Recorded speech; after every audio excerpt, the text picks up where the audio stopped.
करवा और उसका पति एक शांतिपूर्ण गांव में नदी के किनारे बसे एक छोटे से घर में रहते थे। उनका जीवन साधारण था, लेकिन करवा अपनी सादगी में भी अत्यंत निष्ठावान थी। उसकी दिनचर्या हर दिन अपने पति की सेवा और अपने घर की देखभाल में व्यतीत होती थी। उसका जीवन उसका पति था और उसके लिए उसकी सारी इच्छाएं और सपने उसके पति के साथ जुड़े थे। एक दिन करवा का वृद्ध पति नदी में स्नान करने गया। वह रोज की तरह नदी के शांत जल में स्नान कर रहा था, लेकिन इस बार नदी में कुछ भयानक घटित होने वाला था। जैसे ही वह नदी के ठंडे पानी में डुबकी लगाने लगा, अचानक एक बड़ा मगरमच्छ आया और उसने करवा के पति के पैर को अपने जबड़े में पकड़ लिया।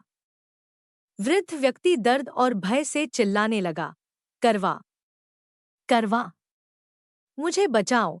उसकी आवाज सुनते ही करवा अपने घर से दौड़ पड़ी। उसका हृदय अपने पति की चिंता से भर गया। उसने सोचा कि शायद उसका पति किसी संकट में है और उसे तुरंत सहायता की आवश्यकता है। जब वह नदी के किनारे पहुंची, तो उसने देखा कि एक विशाल मगर ने उसके पति को पकड़ रखा है और उसका पति दर्द और भय में करवा को पुकार रहा है। करवा अपने पति की यह दशा देखकर अत्यंत व्याकुल हो गई, लेकिन उसने हिम्मत नहीं हारी। करवा एक पतिव्रता स्त्री थी। उसकी भक्ति और निष्ठा अटूट थी। वह जानती थी कि किसी भी प्रकार से उसे अपने पति की रक्षा करनी है, बिना किसी हथियार या अन्य सहायता के। उसने अपने सूत के कच्चे धागे से मगर को बांधने का निर्णय लिया। यह सोचकर करवा ने नदी के किनारे पड़े एक कच्चे धागे को उठाया और मगर के चारों ओर लपेट दिया। मगर, जो उस समय करवा के पति को अपने जबड़े में जकड़े हुए था, अचानक उस धागे से बंध गया। करवा की पतिव्रता की शक्ति इतनी प्रबल थी कि वह मामूली सा कच्चा धागा मगर के विशाल शरीर को बांधने में सक्षम हो गया। मगर अब बंध गया था और करवा के पति को थोड़ी राहत मिली। मगर को बांधने के बाद करवा ने सोचा कि अब उसे यमराज के पास जाना होगा, क्योंकि वही उसके पति की प्राण रक्षा कर सकते थे। वह सीधा यमलोक पहुंची, जहां यमराज उस समय अपने सहायक चित्रगुप्त के साथ बैठे हुए थे और जीवों के कर्मों का लेखाजोखा देख रहे थे। करवा यमराज के पास पहुंची और बिना किसी देरी के साथ सींग उठाकर यमराज के खाते को झाड़ना शुरू कर दिया। यमराज के खाते उड़ने लगे और उनके सभी कागज आकाश में बिखर गए। यमराज इस दृश्य से अत्यंत घबरा गए और समझ गए कि कोई अत्यंत शक्तिशाली स्त्री उनके समक्ष खड़ी है। वे बोले, हे देवी, तुम कौन हो और क्या चाहती हो?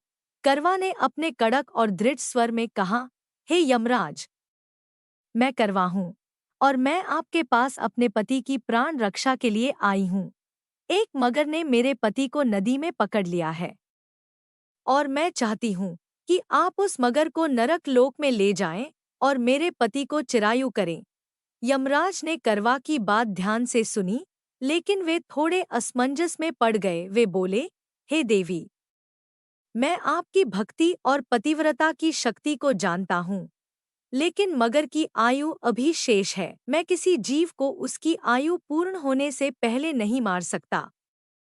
करवा, जो अपने पति की प्राण रक्षा के लिए दृढ़ निश्चय कर चुकी थी, यमराज की इस बात से संतुष्ट नहीं हुई। उसने कहा, यदि आप मगर को मारकर मेरे पति की रक्षा नहीं करेंगे, तो मैं अपने पतिव्रत के बल से आपको शाप देकर नष्ट कर दूंगी। करवा की यह धमकी सुनकर यमराज घबरा गए। वे जानते थे कि करवा की पतिव्रता शक्ति इतनी प्रबल थी कि वह किसी भी देवता को पराजित कर सकती थी। इसलिए यमराज ने करवा की बात मान ली और करवा के साथ चल पड़े। यमराज और करवा उस स्थान पर पहुंचे जहां मगर ने उसके पति को पकड़ा हुआ था।